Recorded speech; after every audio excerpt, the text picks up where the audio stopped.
Hi guys, welcome back to the channel. Today I've got two replays in the German Tier 10 Tech Tree Tank Destroyer, the Grille 15. Now if you do like the video, as always, don't forget to like and subscribe down below, as it really does help out the channel. And yes, the Grille 15, what a tank. What an amazing tank destroyer at Tier 10. It's basically the Tech Tree version of the Tyran. That's basically what it is. It doesn't have the 950 Alpha, it has 750 instead, but it's got that similar sort of DPM. It's got an absolutely immense gun. You've got amazing camo that's not quite at the level of the Tyran, but is still fantastic, but you've got way better mobility. And it is just an absolutely insane tank. Honestly, the buffs that I went over when it roundabouts happened were probably really good for the tank, but also a little bit overkill. So they buffed loads of stuff about the vehicle that, like I say, go check out the video from around the time it happened, because we go over all of that in depth. But the one thing that was a bit overkill was probably this fully traversable turret. It just makes the tank insanely flexible, and then everything else added to it, it's just an absolutely unbelievable vehicle, to be honest. I absolutely love this tank, and it is just so good to play. So the Grille 15 has a 60 km/h top speed. By the way, did I say the gun's amazing? Oh, I've just missed those two shots. Oh, typical. Thank you, replay.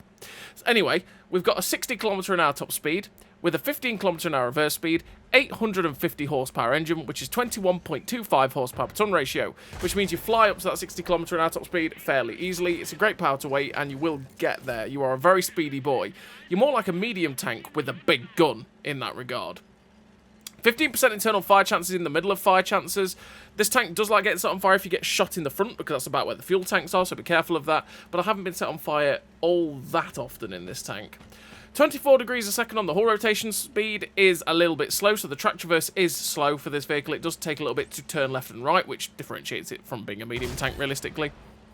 Very good ground resistances that don't hold the tank back whatsoever.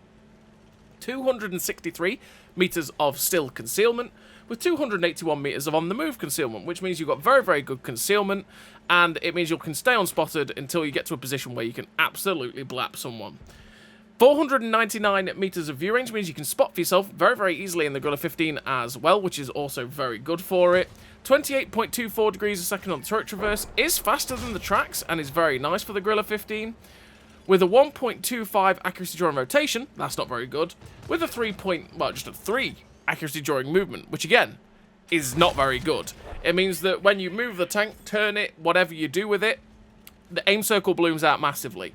But that's a very tank destroyer trait. A lot of tank destroyers do that. They usually have terrible accuracy during rotation and movement. It differentiates them from other tank classes in that regard. So the aim circle does bloom out massively. But you don't worry about that, because you've got a 1.38 second aim time. 1.38! That is supremely fast. It aims in so quickly that you are ready to go in almost instantly. It is lovely in terms of that in the Grille 15, and the gun is utterly insane, especially with a 0.22 accuracy at 100 meters as well. It is filthily accurate, and it is honestly a very beautiful tank for that sniper role that it wants to fill out. 8 degrees of gun depression also mean you are fairly flexible on a ridgeline too, which is very nice, and you're seeing that right here on Sword Beach and this position here at F4, which is a position that is very, very strong on this map, as you can get shots across both sides very, very easily. And you can use positions like this very easily with that 8 degrees of gun depression. 11.52 second reload is 3.9k DPM. That is amazing DPM for the 750 Alpha tank, and it just whacks out the rounds super consistently, very, very quickly, and you can rack up damage very, very fast. And it is a very nice thing for the Grille 15 again.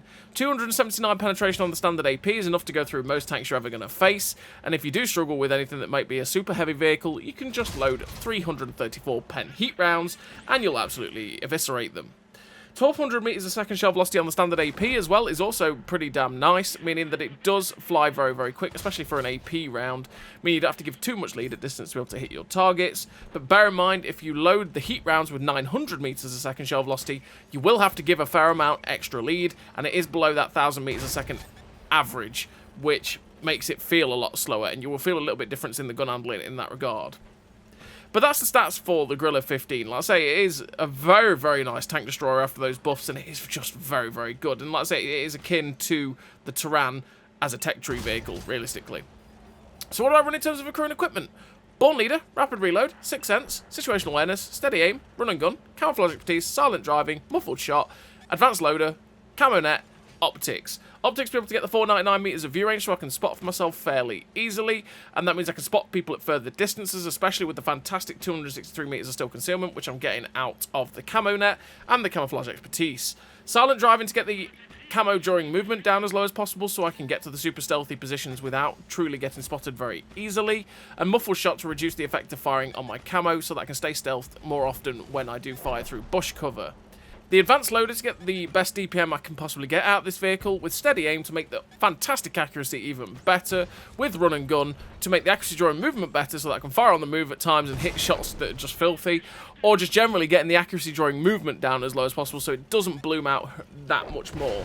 But to be honest, you could quite easily drop run and gun for something else, because the aim time being as good as it is means that, you know, the accuracy during movement, if it was even worse than it is now, you might still not feel it. So it's really down to you and how you want to play the tank. Same with steady aim. Now, it's always nice to make everything 10% more accurate, and you always want to be doing that. But with the Grille 15 being as accurate as it is already, you might think, you know what, it's superfluous. Let's make something else better, right? It's down to you and how you want to play the vehicle.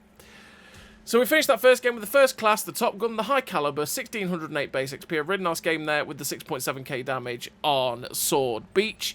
And you saw the position that I used there. That position, especially from our spawn, is very, very good. And that really helps you to shoot from both sides. You can also spot both sides from that position as well. And there's a lot of spots there that you can actually stay safe from both sides pretty easily as well. You've got nice cover, and especially if you've got a tank that's got good turret armor, it's very nice. And if you're in a tank like the Grille 15, which has got good camo, which means it stays unspotted more, and it has the big gun, it can also be good for that.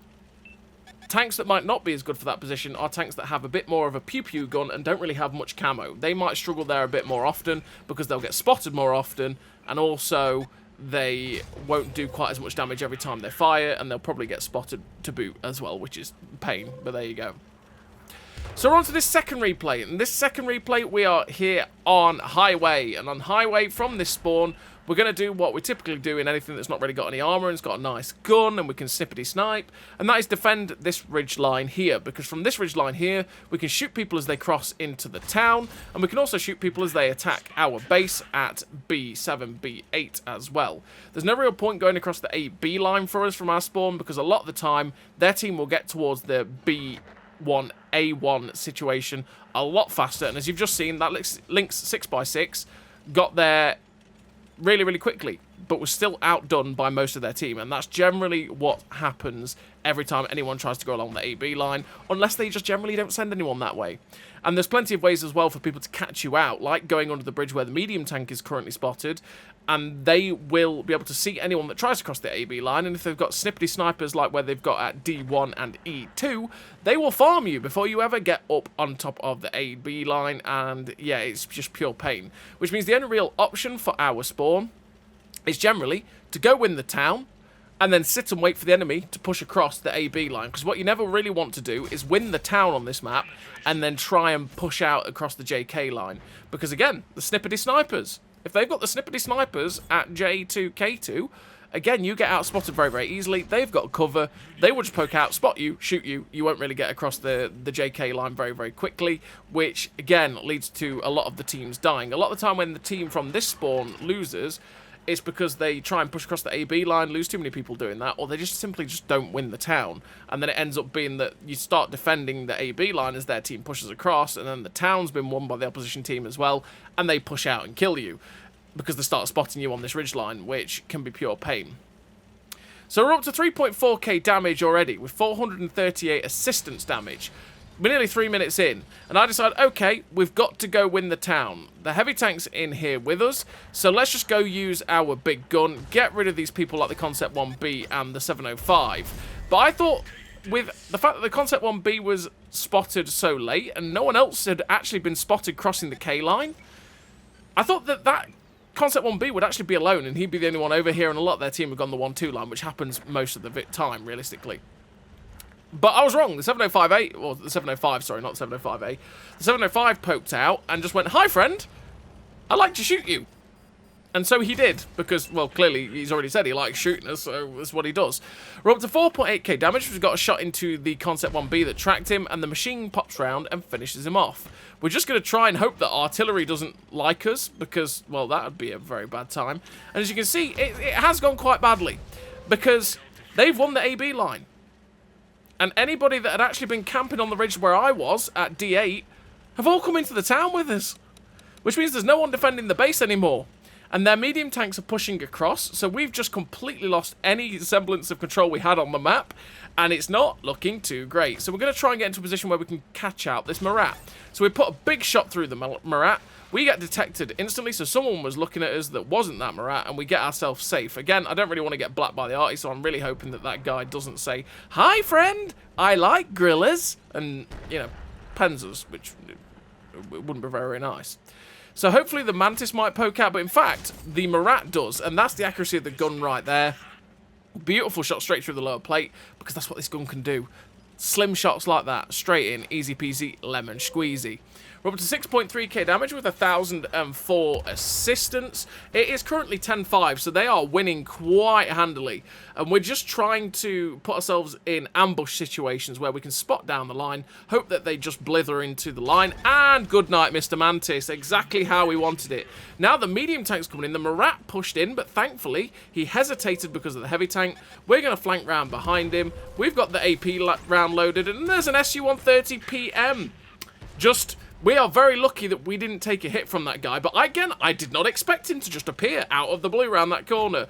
He's trying to close in to get a shot into us. We're now reloaded, and we finish him off. We're up to 7.5k damage with 1,004 assistance still. Bayer spotted in the open. It's 7-4. We're starting to claw this back a bit. They still have the 2 arty, though, that we really have to be careful of because, well, it's not going to go too well otherwise if one of those arty shells does hit us. The car reshuts down my machine, which means, again, I don't want to be out in the open over here because... number 1, artillery can get us. Number 2, we're all alone. So we're going to go try and join our 2 heavy tanks where this T-58 heavy is. So if I can get flank-and-zeed into his side, hopefully I can get some shots straight through and finish him off. So we're going to poke out around the corner, see if we can find any side shots in, see if I can find an awkward shot in, but we actually get detected and spotted there as we poke around the corner. And I go, okay, well, you know what? Let's just chance it, see if we can spot what it is. It's a Waffle Panzer IV. We take a big hit there from that Waffle Panzer IV, but slapped a big shot into him in return. Again, there was a tank that was farming my heavy tanks down in the town that I had to go see what it was and try and help them if I could. And, well, we managed to put a shot into him, but took a hit for it.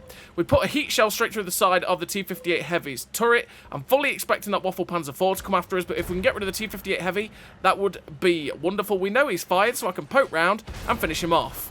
We are going to try and load HE because we can kill the Waffle Panzer IV with HE with 1 round because we have 950 alpha on this HE round for 75 pen. So we have to hit the gun shield. We go after the Waffle Panzer IV, aim it up into the gun shield, and we hit the gun. We hit the gun. Oh, it would have been so much better if he died right there because then we could have been loaded and going after the Bayer. We shut down the Waffle Panzer IV. And the Skoda T56 finishes us off. If we managed to shut down the Waffle Panzer IV there, we could have actually run away from the Bayer and got away from the Skoda and possibly survived there. But we finished so close to 10k damage with the first class, the high caliber, the sniper medal. For 1,003 base XP, 9,955 damage. Oh, it's a heartbreaker. Imagine that HE shell had actually gone in. We'd have hit 10k damage there because we'd have had another shot into the Grille 15, or the Bayer, sorry. Sad times. Really nice game there for the Grille 15. Great game. It is an amazing tank, honestly. It is absolutely fantastic. And, yeah, just a heartbreak that ended up finishing like that. Would have been nice to have a little bit of help, but hey-ho, it is what it is. Teams sometimes, right? Am I right? So, as always, everybody, thank you very much for watching.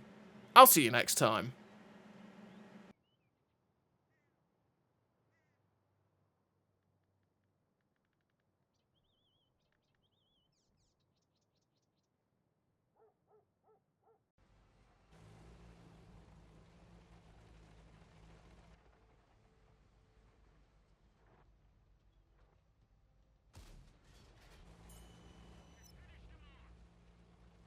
A great success.